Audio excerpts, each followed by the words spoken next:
kondisi bangsa Arab sebelum berkembangnya agama Islam. Jika dilihat dari silsilah keturunan dan cikal bakalnya, para sejarawan membagi kaum-kaum bangsa Arab menjadi 3 bagian. Yang pertama adalah Arab Ba'idah, yaitu kaum-kaum Arab terdahulu yang sejarahnya tidak bisa dilacak secara rinci dan komplit, seperti Ad, Tsamud, Jadis, Imlak, dan lainnya. Yang kedua adalah Arab Aribah, yaitu kaum-kaum Arab yang berasal dari keturunan Ya'rub Yasjub bin Qahtan, atau biasa disebut pula dengan Arab Qahtaniyah. Dan kaum yang ketiga adalah Arab Musta'rabah, yaitu kaum-kaum Arab yang berasal dari keturunan Ismail, yang disebut juga dengan Arab Adnaniyah. Dan pada kesempatan kali ini kita akan belajar lebih dalam tentang Arab Musta'rabah. Cikal bakal kakek mereka yang tertua adalah Ibrahim alaihissalam, yang berasal dari negeri Irak. Bagaimana kisahnya? Simak videonya sampai habis.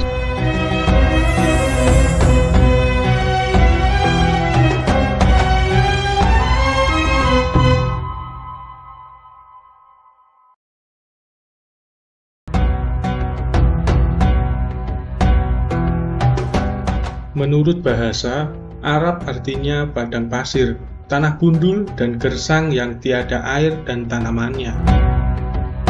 Jazirah Arab dibatasi Laut Merah dan Gurun Sinai di sebelah barat. Di sebelah timur dibatasi Teluk Arab dan sebagian besar negara Irak. Di sebelah selatan dibatasi Laut Arab yang bersambung dengan Lautan India. Sedangkan di sebelah utara dibatasi dengan negeri Syam dan sebagian kecil dari negara Irak. Sekalipun mungkin ada sedikit perbedaan dalam penentuan batasan ini. Luas dari Jazirah Arab membentang antara 1 juta mil sampai 1.300.000 mil. Dan karena letak geografisnya, Jazirah Arab memiliki peranan yang sangat besar. Sedangkan dilihat dari kondisi internalnya, Jazirah Arab hanya dikelilingi oleh gurun dan pasir di segala sudutnya. Karena kondisi seperti inilah yang membuat Jazirah Arab seperti benteng pertahanan yang sangat kokoh, yang tidak memperkenankan bangsa asing untuk menjajah, mencaplok atau menguasai bangsa Arab. Selain itu, Jazirah Arab terletak di benua yang sudah dikenal semenjak dahulu kala, yang menghubungkan antara lautan dan daratan. Sebelah barat laut merupakan pintu masuk ke benua Afrika. Sebelah timur laut merupakan kunci untuk masuk ke benua Eropa.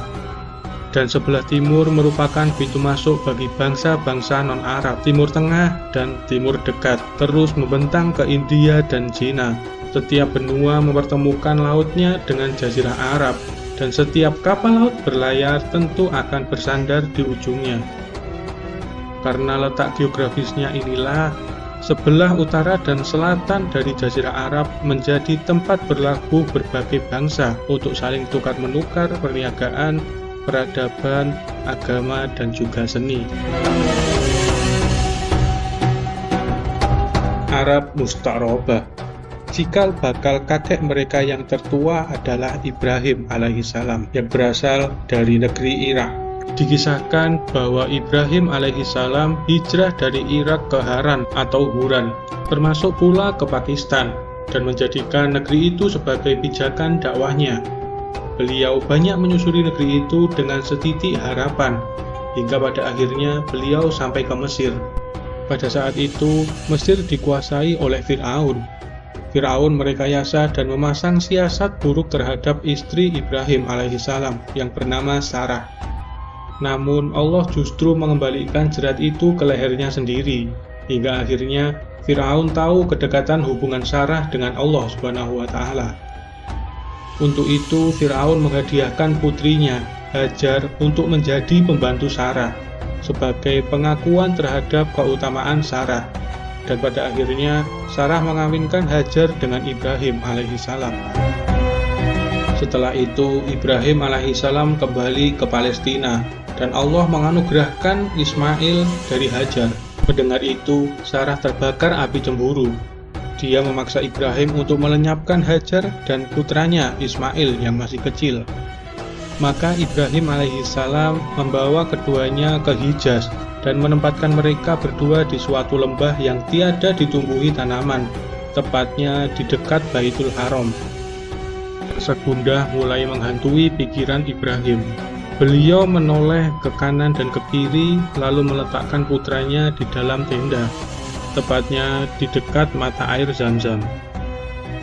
Saat itu di Mekah belum ada seorang pun dan tidak ada juga mata air.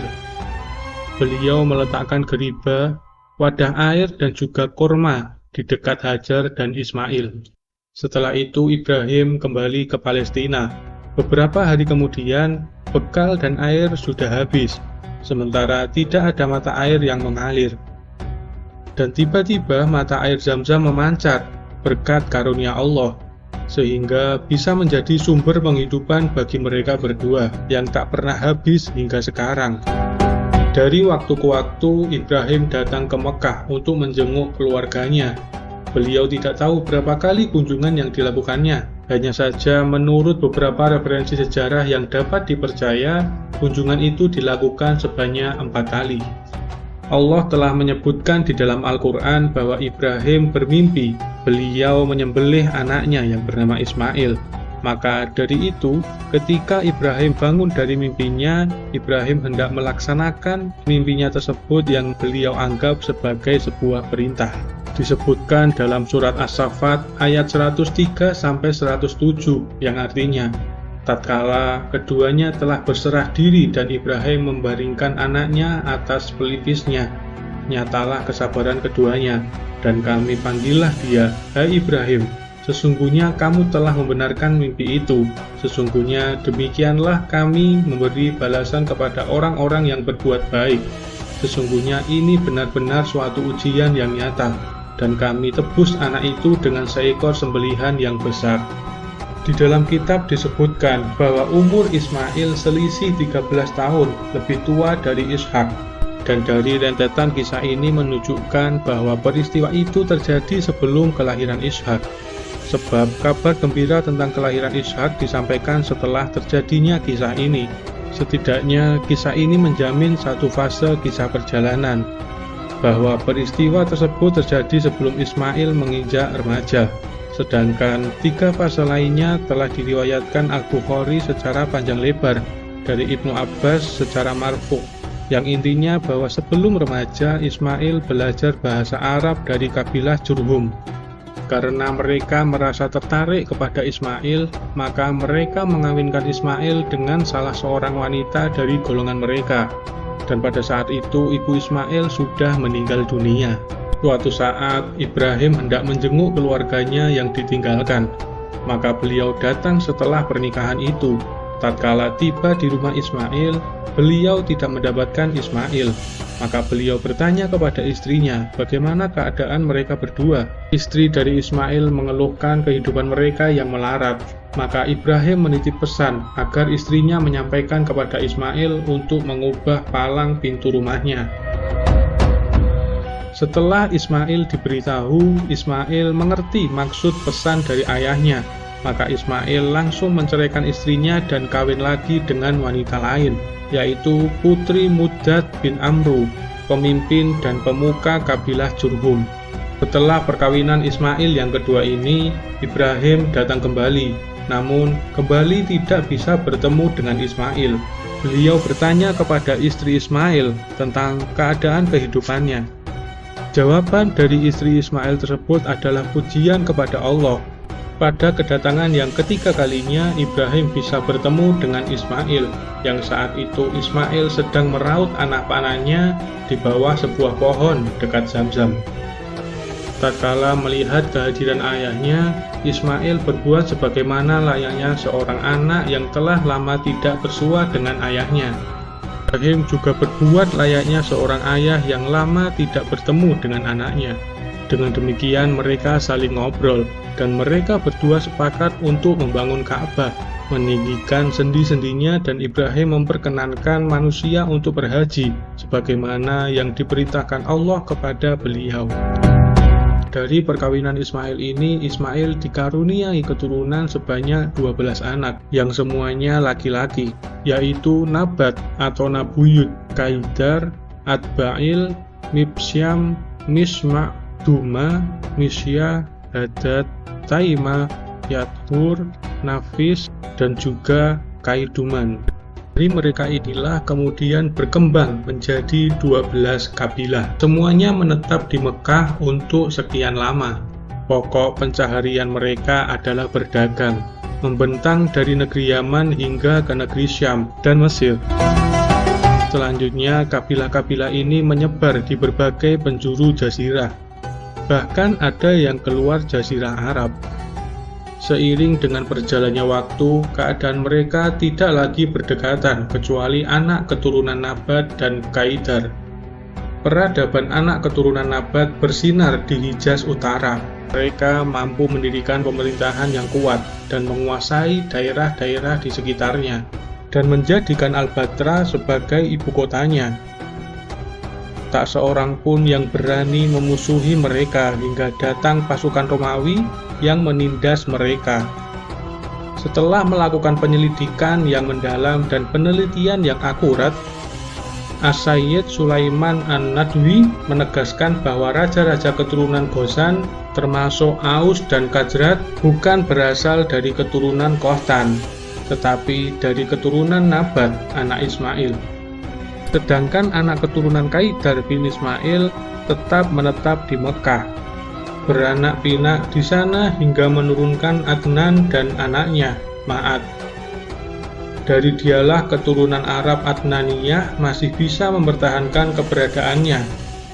Adnan adalah kakek ke-22 dalam silsilah keturunan Nabi Shallallahu Alaihi Wasallam. Diriwayatkan bahwa jika beliau menyebutkan nasabnya dan sampai kepada Adnan, maka beliau berhenti dan bersabda, "Para ahli silsilah nasab banyak yang berdusta." Kemudian beliau tidak melanjutkannya. Segolongan ulama memperbolehkan mengangkat nasab dari Adnan ke atas dengan berlandaskan kepada hadis yang memang mengisyaratkan hal itu. Menurut mereka, antara Adnan sampai Ibrahim alaihissalam ada 40 keturunan yang didasarkan kepada penelitian yang cukup mendetail.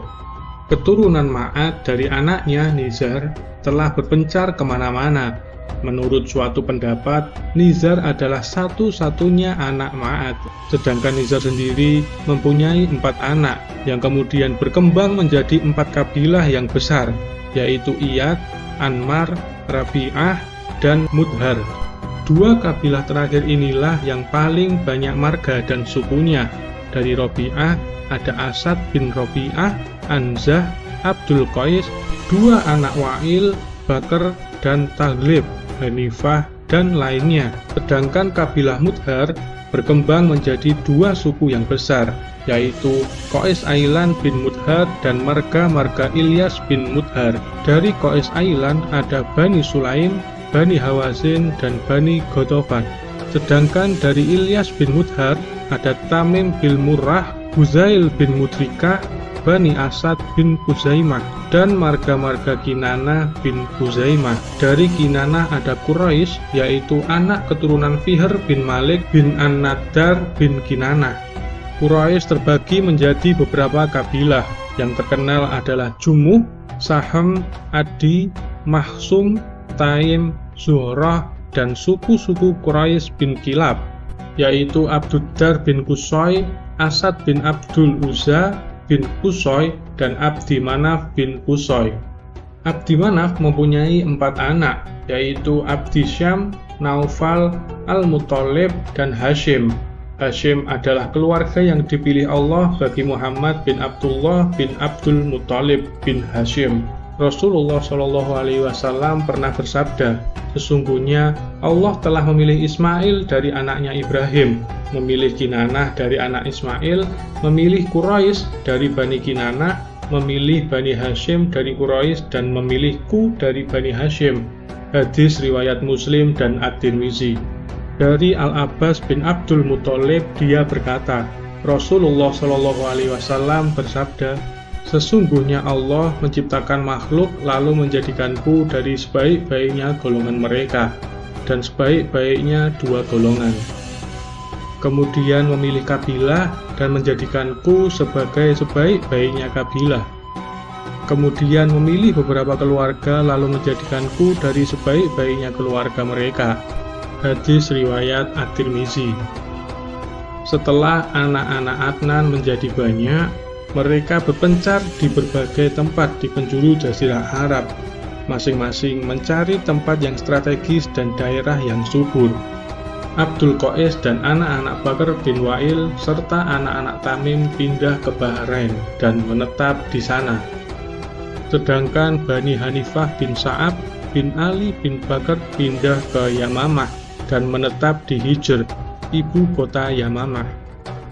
Semua keluarga Bakar bin Wa'il menetap di berbagai penjuru Yamamah, membentang hingga ke Bahrain.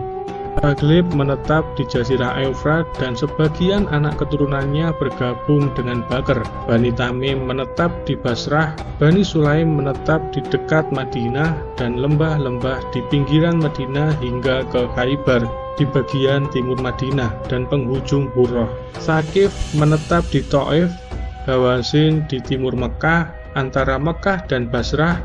Bani Asad menetap di timur Taimah dan barat Kufah. Di antara mereka dan Taimah ada perkampungan Buhtur dan Toyik, sedangkan jarak dari tempat mereka ke Kufah bisa ditempuh selama perjalanan 5 hari. Yukbian menetap di dekat Taimah hingga Hawazin. Di Tihamah ada beberapa suku Kinanah, sedangkan di Mekah ada suku-suku Quraisy. Mereka berpencar dan tidak ada sesuatu yang bisa menghimpun mereka hingga muncul Qusay bin Kilab. Dialah yang telah menyatukan mereka dan membentuk satu kesatuan yang bisa mengangkat kedudukan mereka. Wallahu a'lam bishawab. Semoga kisah ini bisa menjadi manfaat bagi kita semua. Ada kurang lebihnya mohon dimaafkan karena sejatinya kebenaran hanya milik Allah Subhanahu wa Ta'ala. Sampai bertemu di kisah-kisah seru yang penuh makna lainnya. Terima kasih sudah menonton. Jika kalian suka bisa klik tombol subscribe-nya, like, dan komen untuk saran-saran video ke depannya. Saya akhiri. Wassalamualaikum warahmatullahi wabarakatuh.